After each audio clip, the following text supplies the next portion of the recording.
ಓಂ ಶಾಂತಿ. ಇಂದಿನ ಪರಮಾತ್ಮನ ಮಹಾವಾಕ್ಯ. ಮುರುಳಿ ದಿನಾಂಕ 12-4-2025. ಬಾಪ್ತಾದ ಮಧುಬನ. ಮಧುರ ಮಕ್ಕಳೇ, ನಿಮ್ಮ ಈ ಬ್ರಾಹ್ಮಣ ಕುಲ ಸಂಪೂರ್ಣ ಭಿನ್ನವಾಗಿದೆ. ಬ್ರಾಹ್ಮಣರಾದ ನೀವೇ ಜ್ಞಾನ ಸ್ವರೂಪರಾಗಿದ್ದೀರಾ. ನೀವು ಜ್ಞಾನ, ವಿಜ್ಞಾನ ಮತ್ತು ಅಜ್ಞಾನದ ಬಗ್ಗೆ ಅರ್ಥ ಮಾಡಿಕೊಂಡಿದ್ದೀರಾ. ಇಂದಿನ ಪ್ರಶ್ನೆಯಾಗಿದೆ, ಮಕ್ಕಳಾದ ನಿಮ್ಮ ಮನಸ್ಸು ಯಾವ ಸಹಜ ಪುರುಷಾರ್ಥದ ಮೂಲಕ ಎಲ್ಲಾ ಮಾತಿನಿಂದ ದೂರ ಆಗುತ್ತಾ ಹೋಗುತ್ತದೆ? ಉತ್ತರ, ಕೇವಲ ಆತ್ಮಿಕ ಉದ್ಯೋಗದಲ್ಲಿ ತೊಡಗಿಬಿಡಿ. ಎಷ್ಟು ಜಾಸ್ತಿ ಆತ್ಮಿಕ ಸೇವೆಯನ್ನು ಮಾಡುತ್ತೀರೋ ಅಷ್ಟು ಉಳಿದ ಎಲ್ಲಾ ಮಾತಿನಿಂದ ಮನಸ್ಸು ಸ್ವತಃ ದೂರ ಆಗುತ್ತಾ ಹೋಗುತ್ತದೆ. ರಾಜ್ಯವನ್ನು ಪಡೆದುಕೊಳ್ಳುವಂತಹ ಪುರುಷಾರ್ಥದಲ್ಲಿ ತೊಡಗಿಬಿಡಿ. ಆದರೆ ಆತ್ಮಿಕ ಸೇವೆಯನ್ನು ಮಾಡುವುದರ ಜೊತೆಗೆ ನಿಮ್ಮ ಪರಿವಾರವನ್ನೇನು ನೀವು ರಚನೆ ಮಾಡಿದ್ದೀರೋ ಆ ಪರಿವಾರದವರ ಸಂಪಾಲನೆಯನ್ನೂ ಕೂಡ ಮಾಡಬೇಕು. ಇಂದಿನ ಗೀತೆಯಾಗಿದೆ, ಯಾರು ಪ್ರಿಯತಮ ಆದಂತಹ ಪರಮಾತ್ಮ ತಂದೆಯ ಜೊತೆಗಿದ್ದಾರೋ ಅವರ ಮೇಲೆ ಸದಾ ಜ್ಞಾನದ ಮಳೆ ಸುರಿಯುತ್ತಿರುತ್ತದೆ. ಓಂ ಶಾಂತಿ. ಪ್ರಿಯತಮ ಎಂದು ಪರಮಾತ್ಮ ತಂದೆಗೆ ಕರೆಯಲಾಗುತ್ತದೆ. ಈಗ ಮಕ್ಕಳಾದ ನೀವು ಪರಮಾತ್ಮ ತಂದೆಯ ಸಮ್ಮುಖದಲ್ಲಿ ಕುಳಿತಿದ್ದೀರಾ. ಮಕ್ಕಳಿಗೆ ಗೊತ್ತಿದೆ, ನಾವೀಗ ಯಾವುದೇ ಸಾಧು ಸನ್ಯಾಸಿಗಳ ಸಮ್ಮುಖದಲ್ಲಿ ಕುಳಿತಿಲ್ಲ. ಪರಮಾತ್ಮ ತಂದೆ ಜ್ಞಾನದ ಸಾಗರ ಆಗಿದ್ದಾರೆ. ಜ್ಞಾನದ ಮೂಲಕ ಸದ್ಗತಿ ಪ್ರಾಪ್ತಿಯಾಗುತ್ತದೆ. ಜ್ಞಾನ, ವಿಜ್ಞಾನ ಮತ್ತು ಅಜ್ಞಾನ ಎಂದು ಕರೆಯಲಾಗುತ್ತದೆ. ವಿಜ್ಞಾನ ಅಂದರೆ ಆತ್ಮ ಅಭಿಮಾನಿಯಾಗುವುದು. ವಿಜ್ಞಾನ ಅಂದರೆ ನೆನಪಿನ ಯಾತ್ರೆಯಲ್ಲಿ ಸ್ಥಿತ ಆಗುವುದು. ಮತ್ತು ಜ್ಞಾನ ಅಂದರೆ ಸೃಷ್ಟಿ ಚಕ್ರವನ್ನು ಅರ್ಥ ಮಾಡಿಕೊಳ್ಳುವುದು. ಜ್ಞಾನ, ವಿಜ್ಞಾನ ಮತ್ತು ಅಜ್ಞಾನ ಅನ್ನುವ ಶಬ್ದದ ಅರ್ಥವನ್ನು ಮನುಷ್ಯರು ಸ್ವಲ್ಪ ಕೂಡ ತಿಳಿದುಕೊಂಡಿಲ್ಲ. ಈಗ ನೀವು ಸಂಗಮ ಯುಗದ ಬ್ರಾಹ್ಮಣರಾಗಿದ್ದೀರಾ. ನಿಮ್ಮ ಈ ಬ್ರಾಹ್ಮಣ ಕುಲ ಸಂಪೂರ್ಣ ಭಿನ್ನವಾಗಿದೆ. ಈ ಬ್ರಾಹ್ಮಣ ಕುಲದ ಬಗ್ಗೆ ಜಗತ್ತಿನಲ್ಲಿ ಯಾರಿಗೂ ಗೊತ್ತಿಲ್ಲ. ಸಂಗಮ ಯುಗದಲ್ಲಿ ಬ್ರಾಹ್ಮಣರು ನಿವಾಸವನ್ನು ಮಾಡುತ್ತಾರೆ ಅನ್ನುವ ಮಾತು ಶಾಸ್ತ್ರದಲ್ಲಿ ಇಲ್ಲ. ನಿಮಗೆ ಗೊತ್ತಿದೆ, ಪ್ರಜಾಪಿತ ಬ್ರಹ್ಮ ಇದ್ದು ಹೋಗಿದ್ದಾರೆ. ಪ್ರಜಾಪಿತ ಬ್ರಹ್ಮನಿಗೆ ಆದಿದೇವ ಎಂದು ಕರೆಯಲಾಗುತ್ತದೆ. ಆದಿದೇವಿ ಎಂದು ಜಗದಂಬೆಗೆ ಕರೆಯಲಾಗುತ್ತದೆ. ಜಗದಂಬೆ ಯಾರಾಗಿದ್ದಾರೆ ಅನ್ನುವುದು ಜಗತ್ತಿನಲ್ಲಿ ಯಾರಿಗೂ ಗೊತ್ತಿಲ್ಲ. ಜಗದಂಬೆ ಕೂಡ ಅವಶ್ಯವಾಗಿ ಬ್ರಹ್ಮ ಮುಖವಂಶಾವಳಿ ಆಗಿರಬೇಕು. ಆದರೆ ಜಗದಂಬೆ ಬ್ರಹ್ಮನಿಗೆ ಪತ್ನಿ ಅಲ್ಲ. ಪರಮಾತ್ಮ ಶಿವತಂದೆ ಬ್ರಹ್ಮನ ತನುವಿನ ಮೂಲಕ ಜಗದಂಬೆಯನ್ನು ದತ್ತು ತೆಗೆದುಕೊಳ್ಳುತ್ತಾರೆ. ಈಗ ಮಕ್ಕಳಾದ ನಿಮ್ಮನ್ನೂ ಕೂಡ ಪರಮಾತ್ಮ ತಂದೆ ದತ್ತು ತೆಗೆದುಕೊಳ್ಳುತ್ತಾರೆ. ಬ್ರಾಹ್ಮಣರಿಗೆ ದೇವತೆಗಳು ಎಂದು ಕರೆಯುವುದಿಲ್ಲ. ಇಲ್ಲಿ ಬ್ರಹ್ಮನ ಮಂದಿರ ಕೂಡ ಇದೆ. ಆದರೆ ಆ ಬ್ರಹ್ಮ ಕೂಡ ಮನುಷ್ಯ ಆಗಿದ್ದಾರೆ. ಬ್ರಹ್ಮನ ಜೊತೆಗೆ ಸರಸ್ವತಿ ಕೂಡ ಇದ್ದಾರೆ. ಪುನಃ ದೇವಿಯರ ಮಂದಿರ ಕೂಡ ಇದೆ. ಎಲ್ಲರೂ ಇಲ್ಲಿ ಇರುವಂತಹ ಮನುಷ್ಯರೇ ಆಗಿದ್ದಾರೆ. ಒಬ್ಬರ ಮಂದಿರವನ್ನು ನಿರ್ಮಾಣ ಮಾಡಿದ್ದಾರೆ. ಪ್ರಜಾಪಿತ ಬ್ರಹ್ಮನಿಗೆ ಬಹಳಷ್ಟು ಜನ ಪ್ರಜೆಗಳು ಇರಬೇಕು ತಾನೆ. ಈಗ ಪ್ರಜೆಗಳು ತಯಾರಾಗುತ್ತಿದ್ದಾರೆ. ಪ್ರಜಾಪಿತ ಬ್ರಹ್ಮನ ಕುಲ ವೃದ್ಧಿಯಾಗುತ್ತಾ ಇದೆ. ನೀವೆಲ್ಲರೂ ದತ್ತು ಧರ್ಮದ ಮಕ್ಕಳಾಗಿದ್ದೀರಾ. ಈಗ ಬೇಹದ್ದಿನ ತಂದೆ ನಿಮ್ಮನ್ನು ಧರ್ಮದ ಮಕ್ಕಳನ್ನಾಗಿ ಮಾಡಿಕೊಂಡಿದ್ದಾರೆ. ಈ ಬ್ರಹ್ಮ ತಂದೆ ಕೂಡ ಬೇಹದ್ದಿನ ತಂದೆಗೆ ಮಗು ಆಗಿದ್ದಾರೆ. ಪರಮಾತ್ಮ ತಂದೆಯ ಮೂಲಕ ಈ ಬ್ರಹ್ಮ ತಂದೆಗೂ ಕೂಡ ಆಸ್ತಿ ಸಿಗುತ್ತದೆ. ನೀವೆಲ್ಲರೂ ಮೊಮ್ಮಕ್ಕಳಾಗಿದ್ದೀರಾ. ಮೊಮ್ಮಕ್ಕಳಾದ ನಿಮಗೂ ಕೂಡ ಶಿವತಂದೆಯ ಮೂಲಕ ಆಸ್ತಿ ಸಿಗುತ್ತದೆ. ಈ ಜ್ಞಾನ ಜಗತ್ತಿನಲ್ಲಿ ಬೇರೆ ಯಾರ ಬಳಿಯೂ ಇಲ್ಲ. ಏಕೆಂದರೆ ಜ್ಞಾನದ ಸಾಗರ ಒಬ್ಬ ಪರಮಾತ್ಮ ತಂದೆಯಾಗಿದ್ದಾರೆ. ಎಲ್ಲಿಯವರೆಗೂ ಪರಮಾತ್ಮ ತಂದೆ ಬರುವುದಿಲ್ಲವೋ ಅಲ್ಲಿಯವರೆಗೂ ಯಾರಿಗೂ ಸದ್ಗತಿ ಸಿಗಲು ಸಾಧ್ಯ ಇಲ್ಲ. ಈಗ ನೀವೆಲ್ಲರೂ ಸದ್ಗತಿಯನ್ನು ಪಡೆದುಕೊಳ್ಳುವುದಕ್ಕೋಸ್ಕರ ಭಕ್ತಿಯಿಂದ ಜ್ಞಾನ ಮಾರ್ಗಕ್ಕೆ ಬಂದಿದ್ದೀರಾ. ಸತ್ಯುಗಕ್ಕೆ ಸದ್ಗತಿ ಎಂದು ಕರೆಯಲಾಗುತ್ತದೆ. ಕಲಿಯುಗಕ್ಕೆ ದುರ್ಗತಿ ಎಂದು ಕರೆಯಲಾಗುತ್ತದೆ. ಏಕೆಂದರೆ ಇದು ರಾವಣನ ರಾಜ್ಯ ಆಗಿದೆ. ಸದ್ಗತಿ ಎಂದು ರಾಮರಾಜ್ಯಕ್ಕೆ ಕರೆಯಲಾಗುತ್ತದೆ. ಸೂರ್ಯವಂಶಿಗಳ ನಿವಾಸ ಸ್ಥಾನಕ್ಕೆ ಸದ್ಗತಿಯ ಸ್ಥಾನ ಎಂದು ಕರೆಯಲಾಗುತ್ತದೆ. ಯಥಾರ್ಥವಾದ ಹೆಸರು ಸೂರ್ಯವಂಶಿ ಮತ್ತು ಚಂದ್ರವಂಶಿಯಾಗಿದೆ. ಈಗ ಮಕ್ಕಳಿಗೆ ಗೊತ್ತಿದೆ, ನಾವೇ ಸೂರ್ಯವಂಶಿ ಕುಲದಲ್ಲಿ ಇದ್ದೆವು. ನಂತರ ನಾವೇ 84 ಜನ್ಮವನ್ನು ಪಡೆದುಕೊಳ್ಳುತ್ತೇವೆ. ಈ ಜ್ಞಾನ ಯಾವ ಶಾಸ್ತ್ರದಲ್ಲೂ ಇರಲು ಸಾಧ್ಯ ಇಲ್ಲ. ಏಕೆಂದರೆ ಎಲ್ಲಾ ಶಾಸ್ತ್ರಗಳು ಭಕ್ತಿ ಮಾರ್ಗದ ಶಾಸ್ತ್ರ ಆಗಿದೆ. ಅಂದ ಮೇಲೆ ಆ ಎಲ್ಲಾ ಶಾಸ್ತ್ರಗಳ ವಿನಾಶ ಆಗುತ್ತದೆ. ಇಲ್ಲಿಂದ ಆತ್ಮರು ಯಾವ ಸಂಸ್ಕಾರವನ್ನು ಸತ್ಯುಗಕ್ಕೆ ತೆಗೆದುಕೊಂಡು ಹೋಗುತ್ತಾರೋ ಸತ್ಯಯುಗದಲ್ಲಿ ಆ ಸಂಸ್ಕಾರಕ್ಕನುಸಾರವಾಗಿ ವಸ್ತುಗಳನ್ನು ನಿರ್ಮಾಣ ಮಾಡಲು ಪ್ರಾರಂಭ ಮಾಡುತ್ತಾರೆ. ನಿಮ್ಮಲ್ಲೂ ಕೂಡ ಈಗ ಸಂಸ್ಕಾರ ರೆಕಾರ್ಡ್ ಆಗುತ್ತಿದೆ. ರಾಜ್ಯದ ಸಂಸ್ಕಾರ ಈಗ ನಿಮ್ಮಲ್ಲಿ ರೆಕಾರ್ಡ್ ಆಗುತ್ತಿದೆ. ನೀವು ರಾಜ್ಯವನ್ನು ಆಳುತ್ತೀರಾ. ವಿಜ್ಞಾನಿಗಳು ಪುನಃ ನಿಮ್ಮ ರಾಜ್ಯದಲ್ಲಿ ಬಂದು ಅವರು ಏನೆಲ್ಲಾ ಕಲೆಯನ್ನು ಕಲಿತಿದ್ದಾರೋ ಆ ಕಲೆಯ ಆಧಾರದಿಂದ ಅನೇಕ ವಸ್ತುಗಳನ್ನು ಸತ್ಯಯುಗದಲ್ಲಿ ನಿರ್ಮಾಣ ಮಾಡುತ್ತಾರೆ. ಅವಶ್ಯವಾಗಿ ವಿಜ್ಞಾನಿಗಳು ಕೂಡ ಸೂರ್ಯವಂಶಿ ಮತ್ತು ಚಂದ್ರವಂಶಿ ರಾಜ್ಯದಲ್ಲೇ ಬರುತ್ತಾರೆ. ಆ ವಿಜ್ಞಾನಿಗಳ ಬಳಿ ಕೇವಲ ವಿಜ್ಞಾನದ ಜ್ಞಾನ ಇದೆ. ಅವರು ಆ ವಿಜ್ಞಾನದ ಜ್ಞಾನದ ಸಂಸ್ಕಾರವನ್ನು ತೆಗೆದುಕೊಂಡು ಹೋಗುತ್ತಾರೆ. ವಿಜ್ಞಾನಿಗಳಲ್ಲಿ ವಿಜ್ಞಾನದ ಸಂಸ್ಕಾರ ಇರುತ್ತದೆ. ವಿಜ್ಞಾನಿಗಳು ಕೂಡ ವಿಜ್ಞಾನದ ಸಂಸ್ಕಾರವನ್ನು ಧಾರಣೆ ಮಾಡಿಕೊಳ್ಳಲು ಪುರುಷಾರ್ಥವನ್ನು ಮಾಡುತ್ತಾರೆ. ವಿಜ್ಞಾನಿಗಳ ಬಳಿ ವಿಜ್ಞಾನದ ವಿದ್ಯೆ ಇದೆ. ನಿಮ್ಮ ಬಳಿ ಬೇರೆ ಯಾವ ವಿದ್ಯೆಯೂ ಇಲ್ಲ. ನೀವೀಗ ಪರಮಾತ್ಮ ತಂದೆಯ ಮೂಲಕ ರಾಜ್ಯವನ್ನು ಪ್ರಾಪ್ತಿ ಮಾಡಿಕೊಳ್ಳುತ್ತೀರಾ. ಉದ್ಯೋಗ ವ್ಯವಹಾರವನ್ನು ಮಾಡುವಂತವರಲ್ಲಿ ಉದ್ಯೋಗ ವ್ಯವಹಾರವನ್ನು ಮಾಡುವಂತಹ ಸಂಸ್ಕಾರ ಇರುತ್ತದೆ ತಾನೆ. ಉದ್ಯೋಗ ವ್ಯವಹಾರದಲ್ಲಿ ಎಷ್ಟೊಂದು ಕಿರಿಕಿರಿ ಇರುತ್ತದೆ. ಆದರೆ ಎಲ್ಲಿಯವರೆಗೂ ವಾನಪ್ರಸ್ಥ ಸ್ಥಿತಿಯನ್ನು ತಲುಪುವುದಿಲ್ಲವೋ ಅಲ್ಲಿಯವರೆಗೂ ಮನೆಯನ್ನು ವ್ಯವಹಾರವನ್ನು ಸಂಪಾಲನೆ ಮಾಡಲೇಬೇಕು. ಇಲ್ಲದಿದ್ದರೆ ನಿಮ್ಮ ಮಕ್ಕಳನ್ನು ಯಾರು ಸಂಪಾಲನೆ ಮಾಡಲು ಸಾಧ್ಯ? ನೀವು ಇಲ್ಲಿ ಬಂದು ಪರಮಾತ್ಮ ತಂದೆಯ ಸಮ್ಮುಖದಲ್ಲಿ ಕುಳಿತುಕೊಳ್ಳಲು ಸಾಧ್ಯ ಇಲ್ಲ. ನೀವು ಮಧುಬನಕ್ಕೆ ಬಂದು ಮಧುಬನದಲ್ಲೇ ಇರಲು ಸಾಧ್ಯ ಇಲ್ಲ. ಕೆಲವರು ಈ ರೀತಿ ಹೇಳುತ್ತಾರೆ, ಯಾವಾಗ ನಮ್ಮ ಮಕ್ಕಳು ಸಂಪೂರ್ಣ ಉದ್ಯೋಗ ವ್ಯವಹಾರದಲ್ಲಿ ತೊಡಗುತ್ತಾರೋ ಆಗ ಪುನಃ ನನಗೆ ಉದ್ಯೋಗ ವ್ಯವಹಾರದಿಂದ ಮುಕ್ತಿ ಸಿಗುತ್ತದೆ ಎಂದು. ನೀವು ಉದ್ಯೋಗವನ್ನು ಮಾಡುವುದರ ಜೊತೆಗೆ ಯಾವ ಪರಿವಾರವನ್ನು ನೀವು ರಚನೆ ಮಾಡಿದ್ದೀರೋ ಆ ಪರಿವಾರದವರಿಗೆ ಪಾಲನೆಯನ್ನು ನೀಡಿ ಆ ಪರಿವಾರದವರನ್ನು ಸಂಪಾಲನೆ ಮಾಡಿಕೊಳ್ಳಬೇಕು. ಇನ್ನು ಕೆಲವರು ಬಹಳ ಚೆನ್ನಾಗಿ ಆತ್ಮಿಕ ಸೇವೆಯಲ್ಲಿ ತೊಡಗುತ್ತಾರೆ. ಅವರ ಮನಸ್ಸು ಉದ್ಯೋಗ ಮತ್ತು ಪರಿವಾರದಿಂದ ದೂರ ಆಗಿ ಬಿಡುತ್ತದೆ. ಅವರು ತಿಳಿದುಕೊಳ್ಳುತ್ತಾರೆ, ಈ ಆತ್ಮಿಕ ಸೇವೆಗೋಸ್ಕರ ಎಷ್ಟು ಜಾಸ್ತಿ ಸಮಯವನ್ನು ನೀಡುತ್ತೇನೋ ಅಷ್ಟು ಒಳ್ಳೆಯದು. ಅಂದರೆ ಎಷ್ಟು ಜಾಸ್ತಿ ಸಮಯ ಈ ಆತ್ಮಿಕ ಸೇವೆಯನ್ನು ನಾನು ಮಾಡುತ್ತೇನೋ ಅಷ್ಟು ಒಳ್ಳೆಯದು ಎಂದು ಅವರು ತಿಳಿದುಕೊಳ್ಳುತ್ತಾರೆ. ಪರಮಾತ್ಮ ತಂದೆ ಬಂದಿರುವುದೇ ಪತಿತರಿಂದ ಪಾವನ ಆಗುವಂತಹ ಮಾರ್ಗವನ್ನು ತೋರಿಸಲು. ಅಂದ ಮೇಲೆ ಮಕ್ಕಳಾದ ನೀವು ಕೂಡ ಈಗ ಇದೇ ಸೇವೆಯನ್ನು ಮಾಡಬೇಕು. ಪ್ರತಿಯೊಬ್ಬರ ಲೆಕ್ಕವನ್ನು ನೋಡಲಾಗುತ್ತದೆ, ಪ್ರತಿಯೊಬ್ಬರ ಲೆಕ್ಕಾಚಾರವನ್ನು ನೋಡಲಾಗುತ್ತದೆ. ಬೇಹದ್ದಿನ ತಂದೆ ಕೇವಲ ಪತಿತರಿಂದ ಪಾವನ ಆಗುವಂತಹ ಮತವನ್ನು ನೀಡುತ್ತಾರೆ. ಪರಮಾತ್ಮ ತಂದೆ ಪಾವನ ಆಗುವಂತಹ ಮಾರ್ಗದ ಬಗ್ಗೆ ತಿಳಿಸುತ್ತಾರೆ. ಇನ್ನು ಉಳಿದ ಎಲ್ಲಾ ಮಾತನ್ನು ನೋಡಿಕೊಳ್ಳುವುದು, ಎಲ್ಲರಿಗೂ ಪಾಲನೆಯನ್ನು ಕೊಡುವುದು, ಎಲ್ಲರಿಗೂ ಸಲಹೆಯನ್ನು ಕೊಡುವುದು ಈ ಬ್ರಹ್ಮ ತಂದೆಯ ಕರ್ತವ್ಯ ಆಗಿದೆ. ಇನ್ನು ಉದ್ಯೋಗ ವ್ಯವಹಾರದ ಬಗ್ಗೆ ಯಾವ ಮಾತನ್ನು ನನ್ನನ್ನು ಕೇಳಬೇಡಿ ಎಂದು ಶಿವತಂದೆ ತಿಳಿಸುತ್ತಾರೆ. ನೀವು ಬಂದು ಪತಿತರಾಗಿರುವ ನಮ್ಮನ್ನು ಪಾವನ ಮಾಡಿ ಎಂದು ಪರಮಾತ್ಮ ತಂದೆಯಾದ ನನ್ನನ್ನು ನೀವು ಕರೆದಿದ್ದೀರಾ. ಅಂದ ಮೇಲೆ ನಾನು ಈ ಬ್ರಹ್ಮ ತಂದೆಯ ತನುವಿನ ಮೂಲಕ ನಿಮ್ಮನ್ನು ಪಾವನ ಮಾಡುತ್ತಿದ್ದೇನೆ. ಈ ಬ್ರಹ್ಮ ತಂದೆ ಕೂಡ ನಿಮಗೆ ತಂದೆ ಆಗಿದ್ದಾರೆ. ಅಂದ ಮೇಲೆ ಈ ಬ್ರಹ್ಮ ತಂದೆಯ ಮತದಂತೆ ನೀವು ನಡೆಯಬೇಕು. ಪರಮಾತ್ಮ ಶಿವತಂದೆಯ ಮತ ಆತ್ಮಿಕ ಮತ ಆಗಿದೆ. ಈ ಬ್ರಹ್ಮ ತಂದೆಯ ಮತ ಶಾರೀರಿಕ ಮತ ಆಗಿದೆ. ಪರಮಾತ್ಮ ತಂದೆ ತಿಳಿಸುತ್ತಾರೆ, ಈ ಬ್ರಹ್ಮ ತಂದೆಯ ಮೇಲೆ ಎಷ್ಟೊಂದು ಜವಾಬ್ದಾರಿ ಇದೆ. ಪರಮಾತ್ಮ ತಂದೆ ತಿಳಿಸುತ್ತಾರೆ, ತಂದೆಯಾದ ನನ್ನೊಬ್ಬನನ್ನೇ ನೀವು ನೆನಪು ಮಾಡಿ ಅನ್ನುವುದು ಪರಮಾತ್ಮ ತಂದೆಯ ಆಜ್ಞೆ ಆಗಿದೆ. ನೀವೀಗ ಪರಮಾತ್ಮ ತಂದೆಯ ಮತದಂತೆ ನಡೆಯಿರಿ. ಇನ್ನು ಮಕ್ಕಳಾದ ನೀವು ಏನನ್ನಾದರೂ ಕೇಳಿ ಸಲಹೆಯನ್ನು ಪಡೆದುಕೊಳ್ಳಬೇಕು ಎಂದು ಬಯಸಿದರೆ, ನಾನು ಉದ್ಯೋಗವನ್ನು ಹೇಗೆ ಮಾಡಲಿ, ನನ್ನ ನೌಕರಿಯನ್ನು ನಾನು ಹೇಗೆ ಮಾಡಲಿ ಅನ್ನುವ ಮಾತಿನ ಬಗ್ಗೆ ಈ ಸಾಕಾರದಲ್ಲಿರುವ ಬ್ರಹ್ಮ ತಂದೆ ನಿಮಗೆ ಚೆನ್ನಾಗಿ ತಿಳಿಸಲು ಸಾಧ್ಯ. ಏಕೆಂದರೆ ಬ್ರಹ್ಮ ತಂದೆ ಸ್ವಯಂ ಅನುಭವಿ ಆಗಿದ್ದಾರೆ.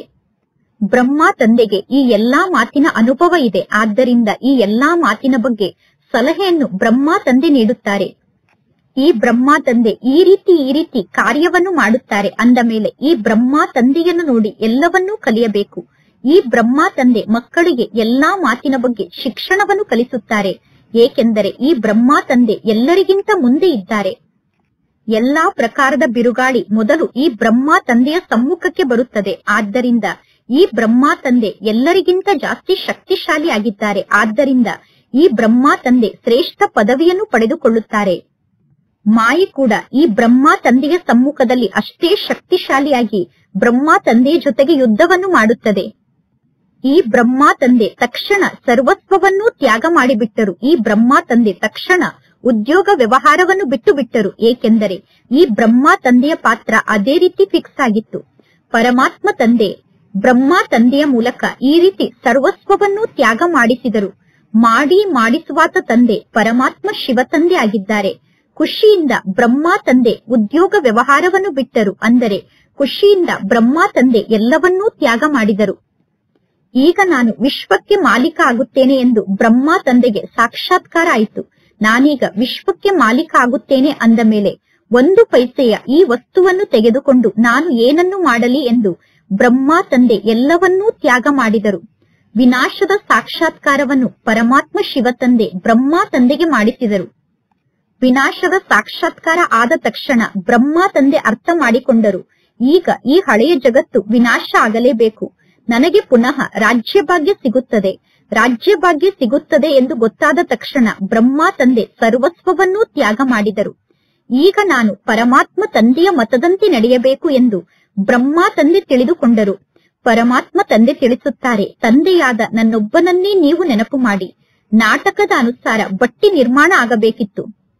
ಇಷ್ಟೆಲ್ಲಾ ಮಕ್ಕಳು ಇಲ್ಲಿ ಶಿವ ತಂದೆಯ ಬಳಿ ಏಕೆ ಓಡಿ ಬಂದರು ಎಂದು ಮನುಷ್ಯರಿಗೆ ಗೊತ್ತಾಗಲಿಲ್ಲ. ಏಕೆಂದರೆ ಈ ಬ್ರಹ್ಮ ತಂದೆ ಯಾವುದೇ ಸಾಧು ಅಥವಾ ಸನ್ಯಾಸಿಯಂತೂ ಆಗಿರಲಿಲ್ಲ. ಈ ಬ್ರಹ್ಮ ತಂದೆ ಬಹಳಷ್ಟು ಸಾಧಾರಣ ವ್ಯಕ್ತಿ ಆಗಿದ್ದರು. ಈ ಬ್ರಹ್ಮ ತಂದೆ ಯಾರನ್ನು ಓಡಿಸಿಕೊಂಡು ಹೋಗಲಿಲ್ಲ. ಜಗತ್ತಿನಲ್ಲಿರುವ ಯಾವ ಮನುಷ್ಯರಿಗೂ ಈ ರೀತಿ ಮಹಿಮೆ ಇಲ್ಲ. ಮಹಿಮೆ ಕೇವಲ ಒಬ್ಬ ಪರಮಾತ್ಮ ತಂದೆಗೆ ಇದೆ. ಪರಮಾತ್ಮ ತಂದೆ ಬಂದು ಎಲ್ಲರಿಗೂ ಸುಖವನ್ನು ನೀಡುತ್ತಾರೆ. ಪರಮಾತ್ಮ ತಂದೆ ನಿಮ್ಮ ಜೊತೆಗೆ ಮಾತನಾಡುತ್ತಾರೆ. ಇಲ್ಲಿ ನೀವು ಯಾರ ಬಳಿ ಬಂದಿದ್ದೀರಾ? ನಿಮ್ಮ ಬುದ್ಧಿ ಮೇಲೆ ಪರಮಧಾಮದಲ್ಲಿ ಜೋಡಣೆ ಆಗುತ್ತದೆ. ಏಕೆಂದರೆ ನಿಮಗೆ ಗೊತ್ತಿದೆ, ಪರಮಾತ್ಮ ಶಿವ ತಂದೆ ಪರಮಧಾಮದಲ್ಲಿ ನಿವಾಸವನ್ನು ಮಾಡುವಂತಹ ತಂದೆ ಆಗಿದ್ದಾರೆ. ಆ ಪರಮಾತ್ಮ ಶಿವ ತಂದೆ ಪರಮಧಾಮದಿಂದ ಈಗ ಈ ಬ್ರಹ್ಮ ತಂದೆಯ ತನುವಿನಲ್ಲಿ ಬಂದಿದ್ದಾರೆ. ಪರಮಾತ್ಮ ತಂದೆಯ ಮೂಲಕ ನಮಗೆ ಸ್ವರ್ಗದ ಆಸ್ತಿ ಸಿಗಲೇಬೇಕು. ಕಲಿಯುಗದ ನಂತರ ಅವಶ್ಯವಾಗಿ ಸ್ವರ್ಗ ಬರುತ್ತದೆ. ಕೃಷ್ಣ ಕೂಡ ಪರಮಾತ್ಮ ತಂದೆಯ ಮೂಲಕ ಆಸ್ತಿಯನ್ನು ಪಡೆದುಕೊಂಡು ರಾಜ್ಯವನ್ನು ಆಳುತ್ತಾನೆ. ಇಲ್ಲಿ ಕೃಷ್ಣನ ಚರಿತ್ರೆಯ ಮಾತೇ ಇಲ್ಲ. ಹೇಗೆ ರಾಜನ ಬಳಿ ರಾಜಕುಮಾರ ಜನ್ಮವನ್ನು ಪಡೆದುಕೊಳ್ಳುತ್ತಾನೆ, ನಂತರ ಆ ರಾಜಕುಮಾರ ಶಾಲೆಗೆ ಹೋಗಿ ಶಿಕ್ಷಣವನ್ನು ಕಲಿತು ನಂತರ ದೊಡ್ಡವನಾಗಿ ಸಿಂಹಾಸನವನ್ನು ಪಡೆದುಕೊಂಡು ಸಿಂಹಾಸನಕ್ಕೆ ಅಧಿಕಾರಿಯಾಗುತ್ತಾರೆ. ಇದರಲ್ಲಿ ಮಹಿಮೆ ಅಥವಾ ಚರಿತ್ರೆಯ ಮಾತಿಲ್ಲ. ಅಂದ ಮೇಲೆ ಇಲ್ಲಿ ಶ್ರೀಕೃಷ್ಣನ ಮಹಿಮೆ ಅಥವಾ ಚರಿತ್ರೆಯ ಮಾತಿಲ್ಲ. ಸರ್ವಶ್ರೇಷ್ಠ ಅಂದರೆ ಒಬ್ಬ ಪರಮಾತ್ಮ ತಂದೆಯಾಗಿದ್ದಾರೆ. ಆ ಪರಮಾತ್ಮ ತಂದೆಗೆ ಮಹಿಮೆ ನಡೆಯುತ್ತದೆ. ಕೇವಲ ಒಬ್ಬ ಪರಮಾತ್ಮ ತಂದೆಯ ಮಹಿಮೆಯನ್ನು ಮಾಡಲಾಗುತ್ತದೆ. ಈ ಬ್ರಹ್ಮ ತಂದೆ ಕೂಡ ಶಿವ ತಂದೆಯ ಪರಿಚಯವನ್ನು ನೀಡುತ್ತಾರೆ. ಒಂದು ವೇಳೆ ಈ ಬ್ರಹ್ಮ ತಂದೆ ನಾನು ಹೇಳುತ್ತಿದ್ದೇನೆ ಎಂದು ಹೇಳಿದರೆ ಮನುಷ್ಯರು ತಿಳಿದುಕೊಳ್ಳುತ್ತಾರೆ ಈ ಬ್ರಹ್ಮ ತಂದೆ ಸ್ವಯಂನ ಬಗ್ಗೆ ಹೇಳಿಕೊಳ್ಳುತ್ತಿದ್ದಾರೆ ಎಂದು. ಈ ಎಲ್ಲಾ ಜ್ಞಾನದ ಮಾತನ್ನು ಮಕ್ಕಳಾದ ನೀವು ಅರ್ಥ ಮಾಡಿಕೊಂಡಿದ್ದೀರಾ. ಭಗವಂತ ತಂದೆಗೆ ಎಂದೂ ಕೂಡ ಮನುಷ್ಯ ಎಂದು ಕರೆಯಲು ಸಾಧ್ಯ ಇಲ್ಲ. ಪರಮಾತ್ಮ ತಂದೆ ಒಬ್ಬ ನಿರಾಕಾರ ತಂದೆಯಾಗಿದ್ದಾರೆ. ಪರಮಾತ್ಮ ತಂದೆ ಪರಮಧಾಮದಲ್ಲಿ ನಿವಾಸವನ್ನು ಮಾಡುತ್ತಾರೆ. ಈಗ ನಿಮ್ಮ ಬುದ್ಧಿ ಮೇಲೆ ಹೋಗುತ್ತದೆ, ಪುನಃ ನಿಮ್ಮ ಬುದ್ಧಿ ಕೆಳಗಡೆ ಬರುತ್ತದೆ. ಪರಮಾತ್ಮ ತಂದೆ ದೂರ ದೇಶದಿಂದ ಪರದೇಶಕ್ಕೆ ಬಂದು ನಮಗೆ ಶಿಕ್ಷಣವನ್ನು ಕಲಿಸಿ ಪುನಃ ವಾಪಸ್ ಮನೆಗೆ ಹೋಗುತ್ತಾರೆ. ಪರಮಾತ್ಮ ತಂದೆ ಸ್ವಯಂ ಹೇಳುತ್ತಾರೆ, ನಾನು ಸೆಕೆಂಡ್ನಲ್ಲಿ ಈ ಸೃಷ್ಟಿಗೆ ಬರುತ್ತೇನೆ. ನಾನು ಈ ಸೃಷ್ಟಿಗೆ ಬರಲು ಜಾಸ್ತಿ ಸಮಯ ಬೇಕಾಗಿಲ್ಲ. ಆತ್ಮ ಸೆಕೆಂಡ್ನಲ್ಲಿ ಒಂದು ಶರೀರವನ್ನು ತ್ಯಾಗ ಮಾಡಿ ಇನ್ನೊಂದು ಶರೀರವನ್ನು ಧಾರಣೆ ಮಾಡಿಕೊಳ್ಳುತ್ತದೆ. ಆತ್ಮ ಒಂದು ಶರೀರವನ್ನು ಬಿಟ್ಟು ಹೋಗುವಾಗ ಆತ್ಮವನ್ನು ಯಾರೂ ನೋಡಲು ಸಾಧ್ಯ ಆಗುವುದಿಲ್ಲ ಮತ್ತು ಆತ್ಮ ಇನ್ನೊಂದು ಶರೀರದಲ್ಲಿ ಪ್ರವೇಶವನ್ನು ಮಾಡುವಾಗ ಯಾರು ಆತ್ಮವನ್ನು ನೋಡಲು ಸಾಧ್ಯ ಇಲ್ಲ. ಆತ್ಮ ಅಷ್ಟೊಂದು ತೀಕ್ಷ್ಣವಾಗಿದೆ, ಅಂದರೆ ಆತ್ಮ ಅಷ್ಟೊಂದು ಸೂಕ್ಷ್ಮವಾಗಿದೆ. ಸೆಕೆಂಡ್ನಲ್ಲಿ ಜೀವನ್ ಮುಕ್ತಿ ಎಂದು ಗಾಯನ ಇದೆ. ರಾವಣ ರಾಜ್ಯಕ್ಕೆ ಜೀವನ ಬಂಧನದ ರಾಜ್ಯ ಎಂದು ಕರೆಯಲಾಗುತ್ತದೆ. ಮಗು ಜನ್ಮವನ್ನು ಪಡೆದುಕೊಂಡ ತಕ್ಷಣ ಮಗುವಿಗೆ ತಂದೆಯ ಮೂಲಕ ಆಸ್ತಿ ಪ್ರಾಪ್ತಿಯಾಗುತ್ತದೆ. ನೀವು ಪರಮಾತ್ಮ ತಂದೆಯನ್ನು ಅರ್ಥ ಮಾಡಿಕೊಂಡಿದ್ದೀರಾ, ನೀವು ಪರಮಾತ್ಮ ತಂದೆಯನ್ನು ಗುರುತಿಸಿದ್ದೀರಾ ಮತ್ತು ನೀವು ಸ್ವರ್ಗಕ್ಕೆ ಮಾಲೀಕರಾಗುತ್ತೀರಾ. ಆದರೆ ಆ ಸ್ವರ್ಗದಲ್ಲಿ ನಂಬರ್ ವಾರ್ ಪದವಿ ಇದೆ. ಪುರುಷಾರ್ಥಕ್ಕನುಸಾರವಾಗಿ ಸ್ವರ್ಗದಲ್ಲಿ ನಂಬರ್ ವಾರ್ ಪದವಿ ಸಿಗುತ್ತದೆ. ಪರಮಾತ್ಮ ತಂದೆ ಬಹಳ ಚೆನ್ನಾಗಿ ತಿಳಿಸುತ್ತಾರೆ, ನಿಮಗೆ ಇಬ್ಬರು ತಂದೆಯರಿದ್ದಾರೆ. ಒಬ್ಬರು ಲೌಕಿಕ ತಂದೆ, ಇನ್ನೊಬ್ಬರು ಪಾರಲೌಕಿಕ ತಂದೆ ಆಗಿದ್ದಾರೆ. ಗಾಯನ ಕೂಡ ಇದೆ. ದುಃಖ ಇದ್ದಾಗ ಎಲ್ಲರೂ ಪರಮಾತ್ಮ ತಂದೆಯ ಸ್ಮರಣೆಯನ್ನು ಮಾಡುತ್ತಾರೆ. ಸುಖ ಇದ್ದಾಗ ಯಾರು ಪರಮಾತ್ಮ ತಂದೆಯ ಸ್ಮರಣೆಯನ್ನು ಮಾಡುವುದಿಲ್ಲ. ನಿಮಗೆ ಗೊತ್ತಿದೆ, ಭಾರತದ ನಿವಾಸಿಗಳಾದ ನಾವು ಯಾವಾಗ ಸುಖದ ಜಗತ್ತಿನಲ್ಲಿ ಇದ್ದೆವೋ ಆಗ ನಾವು ಪರಮಾತ್ಮ ತಂದೆಯ ಸ್ಮರಣೆಯನ್ನು ಮಾಡುತ್ತಿರಲಿಲ್ಲ. ನಂತರ ನಾವೇ 84 ಜನ್ಮವನ್ನು ಪಡೆದುಕೊಂಡೆವು. ಆತ್ಮದಲ್ಲಿ ಯಾವಾಗ ಕಲ್ಮಶ ಸೇರಿಕೊಳ್ಳುತ್ತದೆಯೋ ಆಗ ಆತ್ಮದ ಡಿಗ್ರಿ ಕಡಿಮೆ ಆಗುತ್ತಾ ಹೋಗುತ್ತದೆ. ಮೊದಲು 16 ಕಲಾ ಸಂಪೂರ್ಣರಾಗಿದ್ದೀರಿ, ನಂತರ 2 ಕಲೆ ಕಡಿಮೆ ಆಗುತ್ತದೆ. 2 ಕಲೆ ಕಡಿಮೆ ಆಗಿರುವ ಕಾರಣ ರಾಮನ ಕೈಯಲ್ಲಿ ಬಾಣವನ್ನು ತೋರಿಸಿದ್ದಾರೆ. ಇನ್ನು ರಾಮ ಯಾವ ಧನುಷ್ಯನ್ನೂ ಮುರಿದಿಲ್ಲ, ಕೇವಲ ಸಂಕೇತದ ರೂಪದಲ್ಲಿ ರಾಮನ ಕೈಯಲ್ಲಿ ಬಾಣವನ್ನು ತೋರಿಸಲಾಗಿದೆ. ಇದೆಲ್ಲ ಭಕ್ತಿ ಮಾರ್ಗದ ಮಾತಾಗಿದೆ. ಭಕ್ತಿಯಲ್ಲಿ ಮನುಷ್ಯರು ಎಷ್ಟೊಂದು ಅಲೆದಾಡುತ್ತಾರೆ. ಈಗ ನಿಮಗೆ ಜ್ಞಾನ ಪ್ರಾಪ್ತಿಯಾಗಿದೆ. ಜ್ಞಾನ ಸಿಕ್ಕ ನಂತರ ನಿಮ್ಮ ಅಲೆದಾಟ ನಿಲ್ಲುತ್ತದೆ. ಹೇ ಶಿವತಂದೆ ಎಂದು ಹೇಳುವುದು ಕೂಡ ಕೂಗಿ ಕರೆಯುವಂತಹ ಶಬ್ದ ಆಗಿದೆ. ಈಗ ನೀವು ಹೇ ಅನ್ನುವ ಶಬ್ದವನ್ನು ಹೇಳಬಾರದು, ಪರಮಾತ್ಮ ತಂದೆಯನ್ನು ನೆನಪು ಮಾಡಬೇಕು. ಕೂಗುವುದು ಅಂದರೆ ಭಕ್ತಿ ಮಾರ್ಗದ ಅಂಶ ಆಗಿದೆ. ಹೇ ಭಗವಂತ ಎಂದು ಹೇಳುವುದು ಕೂಡ ಭಕ್ತಿಯ ಅಭ್ಯಾಸ ಆಗಿದೆ. ಪರಮಾತ್ಮ ಶಿವತಂದೆ ಹೇ ಭಗವಂತ ಎಂದು ಕರೆದು ನನ್ನನ್ನು ನೆನಪು ಮಾಡಿ ಎಂದು ಎಂದೂ ಹೇಳುವುದಿಲ್ಲ. ಅಂತರ್ಮುಖಿಗಳಾಗಿ ತಂದೆಯಾದ ನನ್ನನ್ನು ನೆನಪು ಮಾಡಿ ಎಂದು ಪರಮಾತ್ಮ ತಂದೆ ತಿಳಿಸುತ್ತಾರೆ. ನೀವೀಗ ಪರಮಾತ್ಮ ತಂದೆಯ ಸ್ಮರಣೆಯನ್ನು ಮಾಡಬಾರದು. ಸ್ಮರಣೆ ಅನ್ನುವ ಶಬ್ದ ಭಕ್ತಿ ಮಾರ್ಗದ ಶಬ್ದ ಆಗಿದೆ. ನಿಮಗೆ ಪರಮಾತ್ಮ ತಂದೆಯ ಪರಿಚಯ ಸಿಕ್ಕಿದೆ. ಈಗ ನೀವು ಪರಮಾತ್ಮ ತಂದೆಯ ಶ್ರೀಮತದಂತೆ ನಡೆಯಿರಿ. ಇಂತಹ ಪರಮಾತ್ಮ ತಂದೆಯನ್ನು ನೀವೀಗ ನೆನಪು ಮಾಡಿ. ಹೇಗೆ ಲೌಕಿಕದಲ್ಲಿ ಮಕ್ಕಳು ದೇಹದಾರಿ ತಂದೆಯನ್ನು ನೆನಪು ಮಾಡುತ್ತಾರೆ, ಸ್ವಯಂ ಮಕ್ಕಳು ದೇಹಾಭಿಮಾನದಲ್ಲಿ ಇರುವ ಕಾರಣ ದೇಹದಾರಿ ತಂದೆಯನ್ನು ಮಕ್ಕಳು ನೆನಪು ಮಾಡುತ್ತಾರೆ. ಪಾರಲೌಕಿಕ ತಂದೆಗೆ ಆತ್ಮ ಅಭಿಮಾನಿ ಎಂದು ಕರೆಯಲಾಗುತ್ತದೆ. ಪಾರಲೌಕಿಕ ತಂದೆ ಸದಾ ಆತ್ಮ ಅಭಿಮಾನಿಯಾಗಿದ್ದಾರೆ. ಪರಮಾತ್ಮ ತಂದೆ ಬ್ರಹ್ಮನ ತನುವಿನಲ್ಲಿ ಬಂದರೂ ಕೂಡ ಎಂದೂ ಪರಮಾತ್ಮ ತಂದೆ ದೇಹಾಭಿಮಾನದಲ್ಲಿ ಬರುವುದಿಲ್ಲ. ಪರಮಾತ್ಮ ತಂದೆ ತಿಳಿಸುತ್ತಾರೆ, ನಾನು ಈ ಬ್ರಹ್ಮನ ತನುವನ್ನು ಲೋನಾಗಿ ತೆಗೆದುಕೊಂಡಿದ್ದೇನೆ. ನಿಮಗೆ ಜ್ಞಾನವನ್ನು ನೀಡುವುದಕ್ಕೋಸ್ಕರ ಈ ಶರೀರವನ್ನು ನಾನು ಲೋನಾಗಿ ತೆಗೆದುಕೊಳ್ಳುತ್ತೇನೆ. ನಾನು ಜ್ಞಾನದ ಸಾಗರ ಆಗಿದ್ದೇನೆ. ಆದರೆ ನಾನು ಜ್ಞಾನವನ್ನು ಹೇಗೆ ನೀಡಲಿ? ಗರ್ಭದಲ್ಲಿ ನೀವು ಪ್ರವೇಶವನ್ನು ಮಾಡುತ್ತೀರಾ. ಆತ್ಮರಾದ ನೀವು ತಾಯಿಯ ಗರ್ಭದಲ್ಲಿ ಪ್ರವೇಶವನ್ನು ಮಾಡುತ್ತೀರಾ. ಆದರೆ ಪರಮಾತ್ಮ ತಂದೆಯಾದ ನಾನು ಎಂದೂ ತಾಯಿಯ ಗರ್ಭದಲ್ಲಿ ಪ್ರವೇಶವನ್ನು ಮಾಡುವುದಿಲ್ಲ. ನನ್ನ ಗತಿ ಮತ್ತು ಮತ ಭಿನ್ನ ಆಗಿದೆ. ಪರಮಾತ್ಮ ತಂದೆ ಈ ಬ್ರಹ್ಮನ ತನುವಿನಲ್ಲಿ ಪ್ರವೇಶವನ್ನು ಮಾಡುತ್ತಾರೆ ಅನ್ನುವುದು ಜಗತ್ತಿನಲ್ಲಿ ಯಾರಿಗೂ ಗೊತ್ತಿಲ್ಲ. ಬ್ರಹ್ಮನ ಮೂಲಕ ಸ್ಥಾಪನೆ ಎಂದು ಎಲ್ಲರೂ ಹೇಳುತ್ತಾರೆ. ಆದರೆ ಪರಮಾತ್ಮ ತಂದೆ ಬ್ರಹ್ಮನ ಮೂಲಕ ಹೇಗೆ ಸ್ಥಾಪನೆಯನ್ನು ಮಾಡುತ್ತಾರೆ? ಪರಮಾತ್ಮ ತಂದೆ ಪ್ರೇರಣೆಯನ್ನು ನೀಡಿ ಬ್ರಹ್ಮನ ಮೂಲಕ ಸ್ಥಾಪನೆಯ ಕಾರ್ಯವನ್ನು ಮಾಡುತ್ತಾರೇನು? ಪರಮಾತ್ಮ ತಂದೆ ತಿಳಿಸುತ್ತಾರೆ, ನಾನು ಬ್ರಹ್ಮನ ಸಾಧಾರಣ ತನುವಿನಲ್ಲಿ ಬರುತ್ತೇನೆ. ಇವರಿಗೆ ನಾನು ಬ್ರಹ್ಮ ಎಂದು ಹೆಸರನ್ನು ಇಡುತ್ತೇನೆ. ಏಕೆಂದರೆ ಈ ಬ್ರಹ್ಮ ತಂದೆ ಸನ್ಯಾಸವನ್ನು ಸ್ವೀಕಾರ ಮಾಡುತ್ತಾರೆ. ಈಗ ಮಕ್ಕಳಿಗೆ ಗೊತ್ತಿದೆ, ಎಂದು ಬ್ರಾಹ್ಮಣರ ಮಾಲೆಯನ್ನು ತಯಾರು ಮಾಡಲು ಸಾಧ್ಯ ಇಲ್ಲ. ಏಕೆಂದರೆ ಬ್ರಾಹ್ಮಣ ಮಕ್ಕಳು ಮುನಿಸಿಕೊಂಡು ಮಾಲೆಯಿಂದ ಹೊರಗಡೆ ಬರುತ್ತಾರೆ. ಯಾವಾಗ ಬ್ರಾಹ್ಮಣರಾದ ನೀವು ಅಂತಿಮ ಸ್ಥಿತಿಯನ್ನು ತಲುಪುತ್ತೀರೋ ಆಗ ರುದ್ರಮಾಲೆ ತಯಾರಾಗುತ್ತದೆ. ಅಂದರೆ ಯಾವಾಗ ಬ್ರಾಹ್ಮಣ ಆತ್ಮರಾದ ನೀವು ಸಂಪೂರ್ಣತೆಯ ಸ್ಥಿತಿಯನ್ನು ತಲುಪುತ್ತೀರೋ ಆಗ ರುದ್ರಮಾಲೆ ತಯಾರಾಗುತ್ತದೆ. ನಂತರ ವಿಷ್ಣುವಿನ ಮಾಲೆಯಲ್ಲಿ ನೀವು ಬರುತ್ತೀರಾ. ಮಾಲೆಯಲ್ಲಿ ಬರುವುದಕ್ಕೋಸ್ಕರ ನೆನಪಿನ ಯಾತ್ರೆಯಲ್ಲಿ ಸ್ಥಿತ ಆಗಬೇಕು. ನಾವು ಮೊದಲು ಸತೋ ಪ್ರಧಾನ ಆತ್ಮರಾಗಿದ್ದೆವು. ನಂತರ ನಾವೇ ಸತೋ ರಜೋ ತಮೋ ಸ್ಥಿತಿಯಲ್ಲಿ ಬರುತ್ತೇವೆ ಅನ್ನುವ ಜ್ಞಾನ ನಿಮ್ಮ ಬುದ್ಧಿಯಲ್ಲಿ ಇರಬೇಕು. ನಾವೇ ಅವರು ಅನ್ನುವ ಶಬ್ದದ ಅರ್ಥವೇ ಇದಾಗಿದೆ. ಅಂದರೆ ನಾವೇ ದೇವತೆಗಳಾಗಿದ್ದೆವು, ಪುನಃ ನಾವೇ ದೇವತೆಗಳಾಗುತ್ತೇವೆ ಅನ್ನುವ ಶಬ್ದದ ಅರ್ಥ ಇದಾಗಿದೆ. ಓಂ ಅನ್ನುವ ಶಬ್ದದ ಅರ್ಥವೇ ಬೇರೆಯಾಗಿದೆ. ಓಂ ಅಂದರೆ ನಾನು ಆತ್ಮ. ಪುನಃ ಅದೇ ಆತ್ಮ ಹೇಳುತ್ತದೆ, ನಾನೇ ದೇವತೆಯಾಗಿದ್ದೆ, ಪುನಃ ನಾನೇ ಕ್ಷತ್ರಿಯ ಆದೆ. ಜಗತ್ತಿನ ಜನ ಹೇಳುತ್ತಾರೆ ಆತ್ಮವೇ ಪರಮಾತ್ಮ ಎಂದು. ನಿಮ್ಮ ಓಂ ಅನ್ನುವ ಶಬ್ದದ ಅರ್ಥವೇ ಬೇರೆಯಾಗಿದೆ. ಮತ್ತು ಹಂಸೋ ಅಂದರೆ ನಾವೇ ದೇವತೆಗಳಾಗಿದ್ದೆವು, ಪುನಃ ನಾವೇ ದೇವತೆಗಳಾಗುತ್ತೇವೆ ಅನ್ನುವ ಶಬ್ದದ ಅರ್ಥವೇ ಬೇರೆಯಾಗಿದೆ. ನಾನು ಆತ್ಮನಾಗಿದ್ದೇನೆ. ಆತ್ಮನಾದ ನಾನು ಪುನಃ ಈ ವರ್ಣದ ಚಕ್ರದಲ್ಲಿ ಬರುತ್ತೇನೆ. ಆತ್ಮನಾದ ನಾನು ಮೊದಲು ದೇವತೆ ಆಗುತ್ತೇನೆ, ನಂತರ ನಾನೇ ಕ್ಷತ್ರಿಯ ಆಗುತ್ತೇನೆ. ಆತ್ಮವೇ ಪರಮಾತ್ಮ ಆಗಲು ಸಾಧ್ಯ ಇಲ್ಲ. ಆತ್ಮನಾದ ನಾನು ಎಂದೂ ಪರಮಾತ್ಮ ಆಗಲು ಸಾಧ್ಯ ಇಲ್ಲ. ಆದರೆ ಜಗತ್ತಿನ ಜನರಿಗೆ ಸಂಪೂರ್ಣ ಜ್ಞಾನ ಗೊತ್ತಿರದೇ ಇರುವ ಕಾರಣ ನಾವೇ ಅವರು ಅನ್ನುವ ಶಬ್ದದ ಅರ್ಥವನ್ನು ಗೊಂದಲಕ್ಕೊಳಗಾಗುವಂತೆ ಮಾಡಿದ್ದಾರೆ.